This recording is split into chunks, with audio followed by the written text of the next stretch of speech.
Hello, it is bonsai time again, and in front of me I have quite a large Trident Maple. So this style is Sumo. Used to be quite fashionable a long time ago. So it's Sumo obviously because it's a massive thick trunk, very squat tree. So I am going to post the picture from when I bought this tree many years ago. It's just so you can see how it's developed. You can see it's quite tall, because actually when I did buy it, it just had a few tiny branches and it was like a flat top. But this has grown considerably, and I've developed, or started to develop, this apex. It looks very scruffy at the moment, and there's a reason for that. It's because I overwintered it in the garage before it was workshop last year, as I did many other years, and it was actually eaten by mice. So loads of the branches were eaten into. It was severely damaged. You can see here, dead. You can see where it's callousing over. All this here, extensive damage, and then that basically ruined the tree. Had a lot more ramification. So I thought I'd lost it. But it didn't. It survived. It did sprout quite a lot, and you can see where all the new growth was. So I just left it, fed it last year. Went berserk, but it's a bit off shape. Yeah. And then also this hole here has been closing up over the years. It was much larger, but at some point it lost its plug, and I didn't really notice, and the wood has rotted. So I can actually stick this in all the way, and that's actually the entire internal space of that tree. So it's rotted.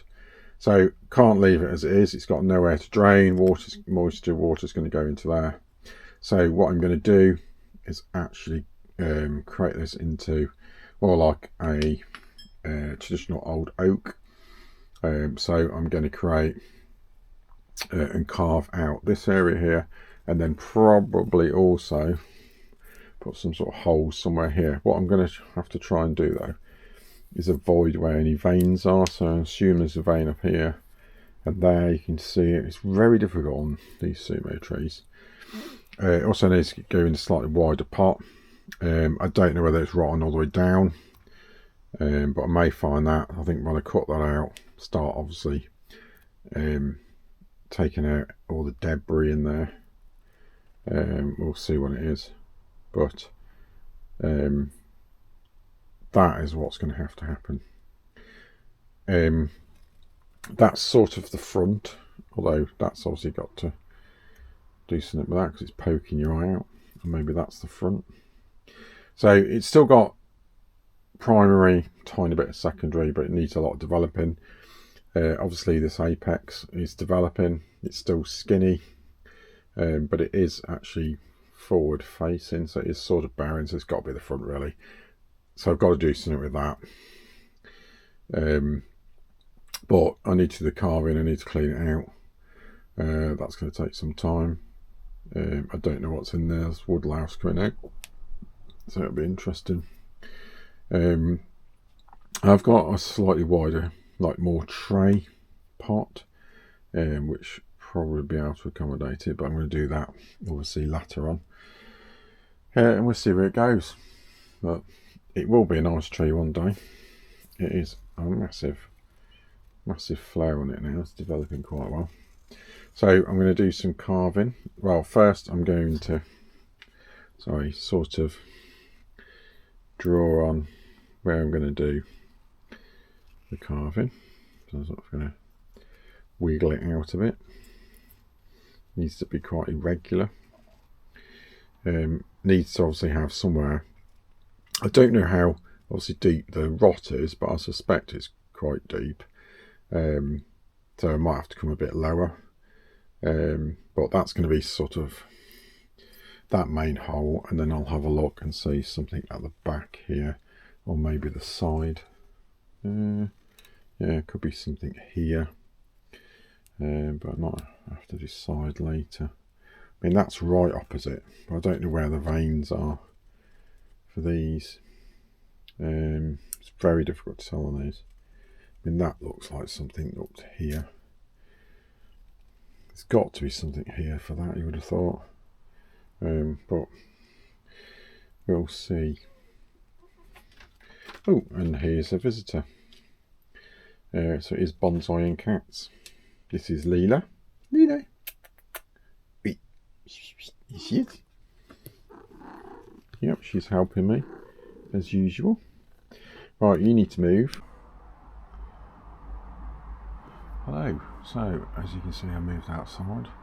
I have racked up quite a lot of the debris, but I've gone quite deep into it. So you can see, just for scale there, still quite a lot of dead rotted wood, but you can see at the back there where there's more solid wood. So I'm going to use the chopstick, have a probe around, and then see how far I've got to go down there and towards the back.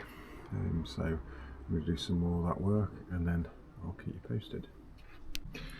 So sorry about the light here, but this is obviously dark. So I'm probing. It's gone up a little bit. I think I've got most of that out. So I've been probing to the side here. It's a little bit rotted on the side. I'm trying to move, but actually it has gone further back in there. So it's gone much deeper, and I suspect it's gone right back to the back. What's disappointing is that it has gone further down. So it's gone down here. So I'm going to have to take some out here, I think, at the front to get to that, because I don't know how I'm going to stop it. So just go down quite a bit. So I'm going to probe this down. Let's see. That was too far. I'm probably going to have to put a hole in for drainage, I think. Maybe it doesn't go down too far. Just a pocket. Goes a little bit that way. I'm going to have to get it all out, clean it up. I've got a compressor, so I will be able to blow out stuff that's stuck. But I'm going to give it a bit of a vac out and then clean a bit more. It's definitely gone way back there. Little nooks and crannies. It's quite firm there now, which is good. So I'm going to carry on and see where it takes me. Here we go. So here we go. You can actually see. I go there. If I can find it. You see a finger. So it's gone all the way through. I have got most of the loose rotting material out. What I'm going to do is take it inside. I'm going to use the Dremel to clean these edges a little bit. Maybe just shape, that was a little bit of an accident there. Maybe just shape it around a little bit, and then I'm going to show you this side. Can't see very well, but you can see there's a hole there. So I'm actually quite happy with that one. So there is a little bit of a dip there. I think after it's been cleaned, it's dried. I'll probably use a bit of filler in just to take that low bit out. But it's come on. It's probably a little bit better than I thought it was. So let me give it a clean, especially the edges because they're a bit bitey, and then I shall seal the live bits around the outside. I'm going to let it dry out inside. Keep it inside the garage for a bit. There's some wood louse in there, and then probably get the air compressor in there, blow loose debris out, and we'll see where it goes. But this tree is going to have completely new character. So it's a bit of a holy oak type, which suits the solid sumo nature of it. But there we go. That's what happens when you leave holes unsealed. the water gets in and it rots. Okay, see you later. Hello again. So here we go. It's full of sawdust, but I've actually shaped it a little bit more. So done that point and the bottom so the water would run out, and then the same this side. So I've done lots of internal carving again to remove more fragile rotted wood. I've just smoothed some of these edges. Still don't know what to do with that bit. Probably just going to let it heal over there. It will probably seal up soon. But I've taken this right down here so that the water will drain away here. So that drains away. There is a little bit of dip in there, which again, as I said, I'm going to clean it up, dry that bit out. I'm going to seal the rest of it tonight. But yeah, most of the main carving is done. So there we go. Looking good. It's going to be a completely new tree. I will post, say, some of the development pictures of this over here. I can't actually remember how long I've had this tree. I don't know whether it's 8-9 years. It's certainly bigger, a lot bigger. When you'll see it, you'll see the difference. Still lots to do with it. Lots of deciding on what I'm going to do with the branching, but I think this one's got to come out.